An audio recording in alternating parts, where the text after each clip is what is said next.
Hello students, I welcome you all in another session of chapter number 1, that is the third session or the part 3 session, and this chapter is of class 11 biology, and the topic which I will be taking up today is taxonomical aids.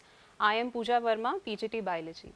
Now let's have a quick recap. In your previous session you have studied about various taxonomic categories, like we can have species, then we can have genus, family, after family we have order, then we have class, phylum or division, and the last one which we have is kingdom.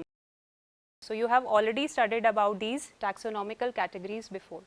Now talking about today's session, in today's session we will be discussing about taxonomical aids, and the topics, subtopics which we will be discussing we will be discussing about herbarium, then what is a botanical garden, museum, zoological park, key. And while doing this, while attending this session, I would also like you to sensitize about the need of preserving biodiversity. Now, in your previous session, you have already studied about taxonomy. So now let's quickly recapitulate what exactly is taxonomy. So taxonomy mein what we people are doing, that on the basis of characters, we are classifying the organism, we are classifying the living organism into different taxa, okay? And when we are dividing them into different taxa, this is done in a hierarchical manner, so that it is easier for the scientists to understand all the type of diversity which is present on our planet Earth. Now we have to discuss why we are studying about taxonomy so much, what is the importance of taxonomy. Now talking about taxonomy, it is really important to us because it helps us in the field of agriculture also. Now with the help of taxonomy, we will be able to study the plant and the pest relationship, and this will help us in managing the pest population in a better manner. Similarly, if we are studying about taxonomy, this is also helping us in forestry. How it is helping us in forestry? With the help of taxonomy, we will be able to identify the plants which are well suited for a given area. Then this also helps us in various industry. So that is why taxonomy is very important to us and we are studying it. So in your previous session, you have already studied about the various steps which are involved in taxonomy. The first step is characterization, okay? Characterization means this is a process in which we are studying the characteristic of the given organism. Then we have second step, that is identification. I hope you remember, in this step we are trying to identify the given organism. Then we have third step, that is classification. Based on the characters, we are trying to classify the organism, we are trying to put it into different categories. Then we have fourth step, that is called nomenclature. Nomenclature means we are trying to give a scientific name to the organism. And in your previous session, you have already studied that this nomenclature is scientific binomial nomenclature, which is made up of two words. One is the generic name, the second one is the specific epithet. Then talking about taxonomy, whenever we have to do taxonomy, we need to do a lot of field study, and of course a lot of lab work is also required. So if any scientist wants to go for taxonomy, for that correct classification and identification is very important. And for that we need to do lot of field study. Field study mein we will be going in the field, we will be collecting different type of plants and animal specimen, and once we are doing that, with the help of the field study, we can study their external features. Now after that we will be also going for the lab work, in which we can study the internal structures of the given organism. So whenever we are going for field study, we are trying to store and preserve different type of plants and animal specimen, and these storage of plant and animal specimen cannot be done as per the whims and fancies of a person. They needs to be done according to certain set procedure. So scientists, they have established certain procedures and techniques. We have to use them, and by using them only we can store these plants and animal specimen, so that we can use them in future also for our studies. Now talking about herbarium, this is a storehouse of plant specimens which are dried, pressed and preserved. So now let's discuss one by one the various steps which are involved in the formation of a herbarium. How can we make a herbarium? So the first step in making of herbarium, of course, is the collection of the plant specimen. So we have to collect the plant specimen. So what is the first step we have? That is the collection of plant specimen. So whatever plant specimen we are collecting, we have to keep certain precautions in mind. The first one, of course, has to be, if we are taking a small herbaceous plant, then that plant should be uprooted along with the roots. We should also take its underground part. If we have a tall woody plant, we should take at least 25 centimeter twig part, and it should be preferably in the flowering stage. So once we have done that, it means we have collected the plant specimen. Then we have second step, that is we have to dry the specimen. Then in the third step, we have to press it also. So if any professional is making a herbarium sheet, they have wooden boards by using which they will be doing step number 2 and 3. But if any student wants to do step number 2 and 3, then they can simply do it with the help of old newspaper. Old newspapers are available in the home easily. So you will take your plant specimen, you will place it between the folds of old newspaper, put a weight on it, and after some time you will find that your plant specimen will be perfectly dried and pressed. Okay? So once you have done that, your step number 2 and 3 will be completed. Now you will be left with the next step, which is also the last. That is, you need to preserve this dried and pressed plant specimen on the sheets. We do not take any sheets, they are actually herbarium sheets, they have a standard size, and on those sheets we will be preserving the plant material. And preservation means that you will be taking the sheet and with the help of adhesive, you will be sticking the plant specimen on that particular sheet. If any hard part of the plant is there, then we can also go for stitching. So once we have followed all the 4 steps, our herbarium sheet will be ready. It is ready with us. Now let's see what is the next step. So after we have made our herbarium sheet, we need to arrange it according to a universally accepted system of classification. You just can't arrange them in any random order. So they need to be arranged in a proper manner. And after we have done this, then we have next step. Next step may we have to put a label on the herbarium sheet. A herbarium will be considered a good herbarium if it is giving us maximum information about the plant. So what all information you will be writing in the label? You can write, of course, the date on which this specimen was collected. Then you would be writing about the place from where this specimen was collected. Then you will be writing about its common name. Whatever common name in your region that plant is known as, you will be mentioning that. Then you will be writing about its scientific name. Okay? Scientific name means you will be writing in the as per the binomial nomenclature. So you will be writing the scientific name. Then you have to write any remark. It could be its medicinal use or any other special feature which you know about the plant. Then you can also write about its family if you are aware of the family of the plant. And of course, the person who is working hard in making this herbarium, name of that person also needs to be mentioned. So lastly, you can also write collector's name. Collector's name means name of the person who has collected this herbarium and has prepared this herbarium, right? So these are the different informations which need to be written on the label, and this label will be put on the right hand corner of the herbarium sheet. So after we have done the labeling, now this will acting as a very handy system. This is a permanent thing which is acting us, which is helping us in our future study, and for studying the features of the plant, we can use it in future also very easily. So this is our first taxonomical aid, and that is herbarium.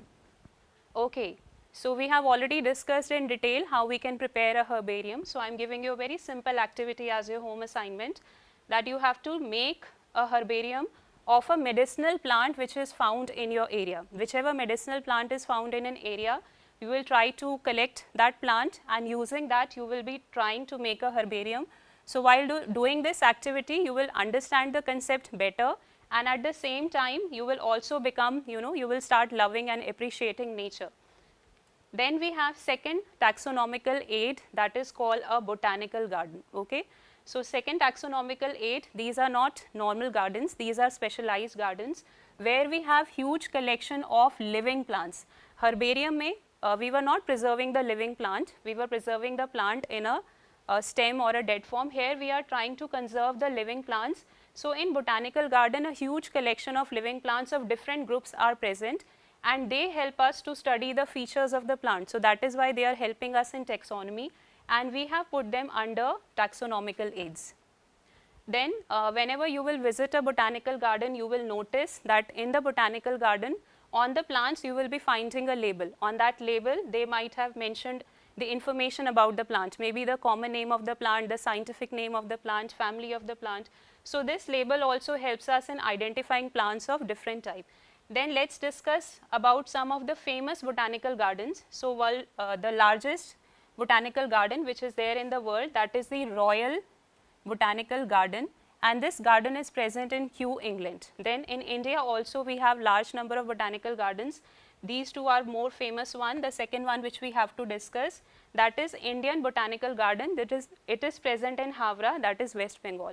And another very famous botanical garden which is present in India, that is NBRI, National Botanical Research Institute. This botanical garden is present in Lucknow, that is Uttar Pradesh. So the next taxonomical aid that we have to study, that is museum.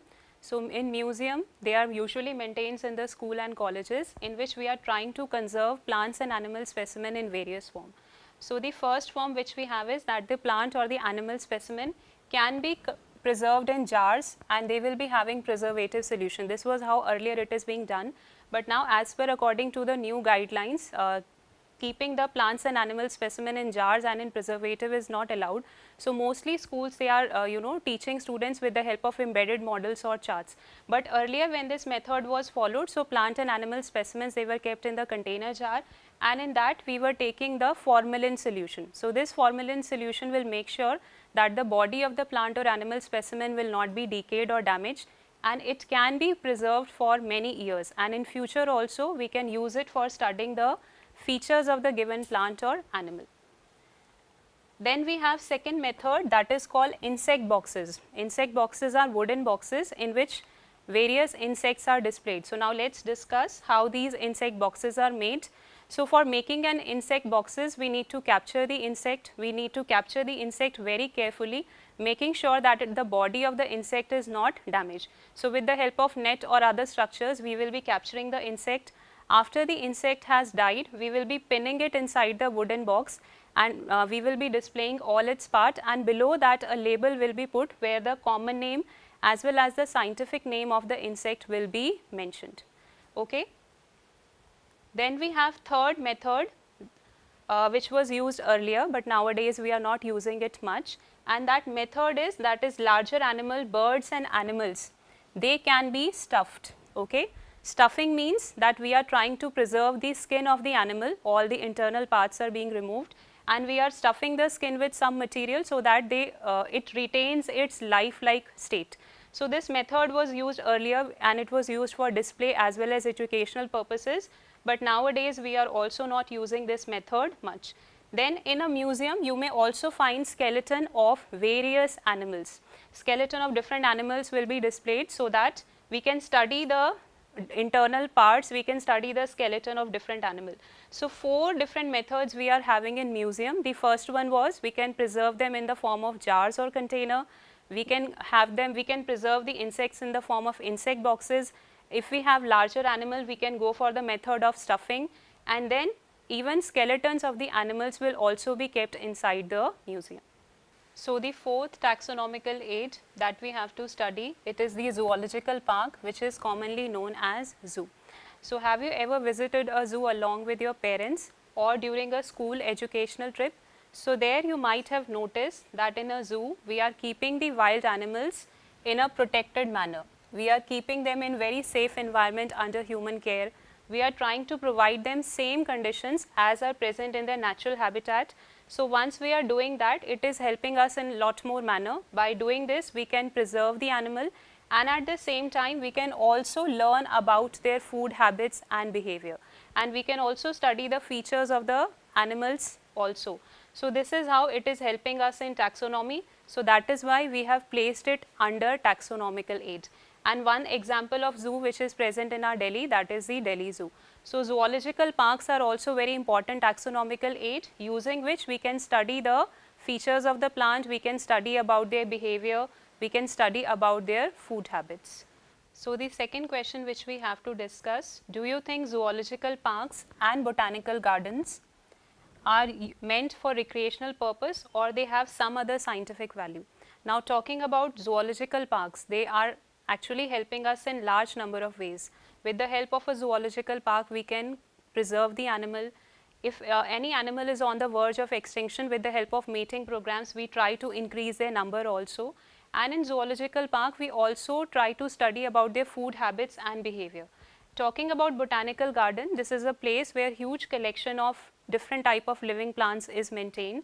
So students can go over there, they can study about different type of plants, and this will help them a lot. So they have very important role. They are not just restricted to this one purpose of recreation. Then I am giving you one open-ended question, and the question is, explain in your own words, how do botanical gardens and zoological parks help in the conservation of plants and animals? So you will try to write down the answer on your own, ki what is the importance of the botanical garden and zoological park. Point wise you can write the answer and explain it in your own words. So with this I would like to wind up the session. In this today's session we have discussed about taxonomical aids. Chapter 1 is now over. In next session you will be studying about chapter number 2, that is the biological classification. You will be studying about different type of classification systems and the 5 kingdom classification. Thank you students, and with this the session is over.